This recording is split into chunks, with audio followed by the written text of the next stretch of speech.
Welcome to Mind Over Murder, the podcast that explores theories behind crimes. I am your host, Maddie Bunnell Parker, and I am joined with my best friend, Caroline. Hey, guys. So, today we are going to be talking about the crime of parricide. Dun, dun, dun. So, parricide is the act of killing one's father, mother, or close relative. Parricide not only involves the loss of life, but also contradicts basic familial bonds that form the core of most social structures. While this crime is rare and only takes up about 2% of homicides in the United States, it always grabs the nation's attention. Today, we're going to explore this deeply unsettling crime through the lens of theory, using one of the most infamous cases in American history, the Menendez brothers. So, the motive behind the crime of parricide can be explained by the criminological theory, general strain theory. Have you ever heard of this theory? I have not. What is that? Okay, so GST, general strain theory, so we'll refer to it as GST throughout because that's what a lot of people do. So it's created by Robert Agnew, who is a very famous criminologist. He creates many, many theories that are like seen throughout all of criminology, but this one is one of his most famous ones. So this claims that individuals experience strain from a variety of sources. This strain can lead to criminal behavior, including parricide. Agnew further explains GST as a result of failing to achieve goals that have positive value in one's life. So if you were dying to become a doctor and like all you wanted in life was to become a doctor, and then you didn't, so that's like something positive and you're like, no, and you just can't reach that goal.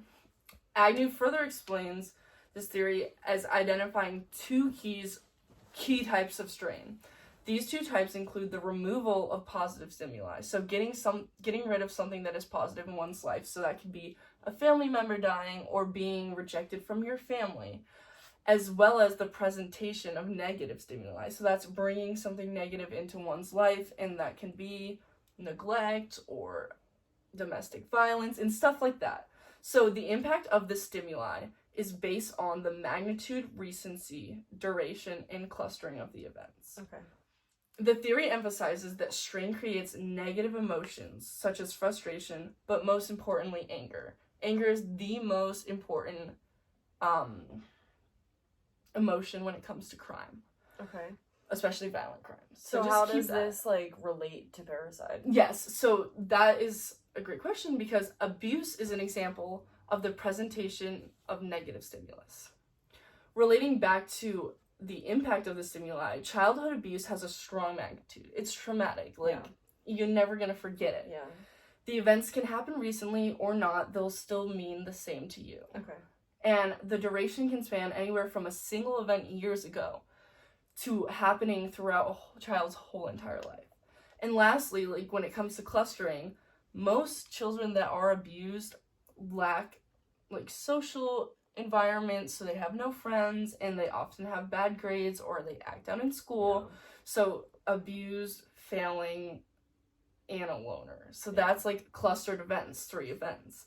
So these emotions may pressure individuals to take corrective action and thus turn them to crime to reduce these strains. When coping with these traumatic events, some abused children see no other way out other than murdering their abusers. Yeah. So, have you heard of the Menendez brothers case? Yes, I have. I don't know many people who haven't. Didn't they just come out with a documentary too on Netflix? Yeah. So they came out with a documentary called Monsters. It grabbed the world by attention. Everyone watched this show. Everyone watched it, even if you weren't a true crime junkie anyway. You were looking at it. Everyone was watching this. So I'll explain the case to you in greater detail that they definitely did not do in that because they couldn't, and it would have been way longer. So, on August 20th, in 1989, Eric and Lyle Menendez charged into the den of their Beverly Hills home in California. They fired more than a dozen shotgun rounds at their parents, Jose and Kitty Menendez. A dozen? Yeah. In a shotgun? Yeah. That is a lot. I feel like there is no reason that it should take a dozen shots from a shotgun to kill 2 people. And that's what the authorities thought. And so the brothers had come up with this insane plan that it was the mob that killed their parents and there was some track behind it. So Their father, Jose, was an executive in an entertainment company. The founder of this entertainment company had ties to pornography, therefore ties to the mob. And so they claimed that the mob had killed their parents. They even went as far as to having planned out an alibi. They drove, and they bought tickets to their favorite movie theater, and then they came back from the movie, and Lyle, the oldest brother, called 911 frantically pleading, "Someone's killed my parents, like, oh my goodness." Freaking out, very believable. So like, they had a plan, like yes. premeditated murder. They knew that they were gonna do this before they did it. Okay. Yeah, and so that's like, the police began to investigate all these theories that they were coming up with like the mob, but when they saw how much money that they were spending out of their inheritance, that's when they started to look at the brothers. So if they made this plan, not only to do it, but to pin it against other people, how did it ever track back to them? So that's another crazy part of this case, is that one of the brothers, the youngest one, Eric, felt too guilty, and he confessed to his psychotherapist, Dr. Oziel. Turns out, Dr. Oziel was never on Eric's side. He was hired by Eric's father, when Eric's father was alive, to be his therapist, just so Jose knew Eric was not spilling any secrets to anyone from their family. So he knew everything that Eric was telling to this therapist. Yes. So keeping that in mind, Eric has no... Brink? Yes. Okay. So Eric has no idea about this. So he goes to him, confesses. Dr. Oziel breaks patient-client privilege and records these sessions with the brothers, where they admit to having been involved with their parents' murder. Wow. He then proceeds to show his mistress these. Yes. Dr. Oziel's mistress? Dr. Oziel's mistress, Judalon Smith. He shows them. So when these two break up, because the mistress, it never lasts. Let's be so for real. Yeah. The mistress never lasts. They break up. She goes to the police and says, Dr. Oziel has the tapes. Yes. Exactly. And so that really breaks the case open, okay? So you would think, like, this is pretty donezo. Like, this is done. It's open, terrible, open shut. So the lawyer that the Menendez brothers hired, or at least Eric hired, because they can't have the same lawyer representing them, her name is Leslie Abramson. Very well-known defense attorney. And like, she's great. And so she is credited for taking this case of what should have been an open and shut case of premeditated murder in the first degree, with the confession from the killers on tape, and turn this into a long, drawn-out battle that shifted and brought attention to things that people did not want to talk about at this time.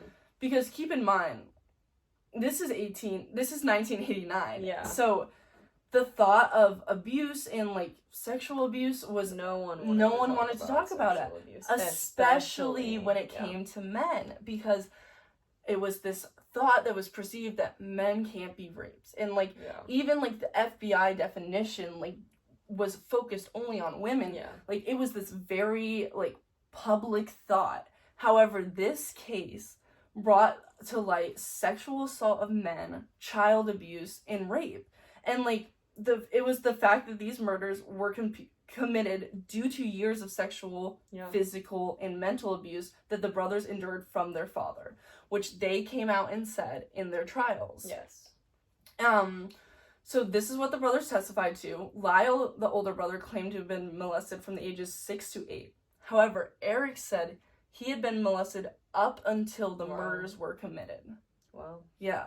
However, it was the lack of evidence of any of this abuse that really confused jurors, that confused the public, that even confused like their lawyers, honestly.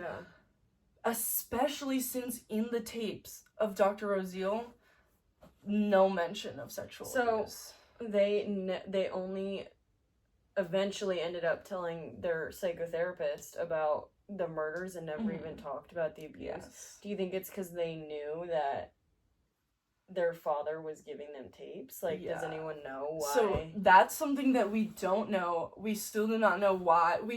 We can speculate that it's because They knew that they were on video and they didn't want to admit that. Like, especially for, like, that's a hard thing to admit happened to you, especially as a male in the 1980s. Yeah.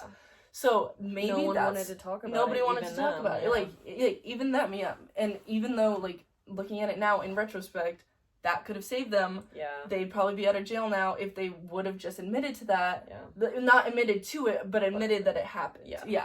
However, so on January 13th, in 1994, people are thinking the same thing. Mistrials declared after both juries for the brothers could not reach a unanimous decision on whether they should be, not even, like, guilty or innocent, convicted on first-degree murder or manslaughter due to self-defense. Those are two very different crimes with very different punishments. However, a lot came out after that Lyle was asking people to lie. So in their retrial, Lyle was not allowed to testify, and the abuse done by their father was not allowed to be mentioned at all. So all of the things that could have won them their case was opted out of the trial because of all the other things that happened in between. So the brothers were not allowed to mention any of their abuse, and the pair were convicted and sentenced to life in prison without parole.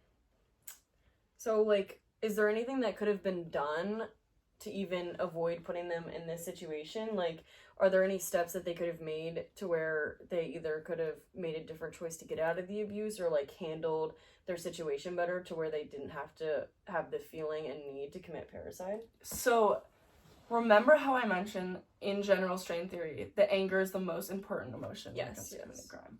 Would you say that anger is a hard emotion to regulate or control in yourself or anybody? Yeah, for sure. I mean, people use the word blinded with anger all the time. Like, you never really know what to do with yourself when you have anger.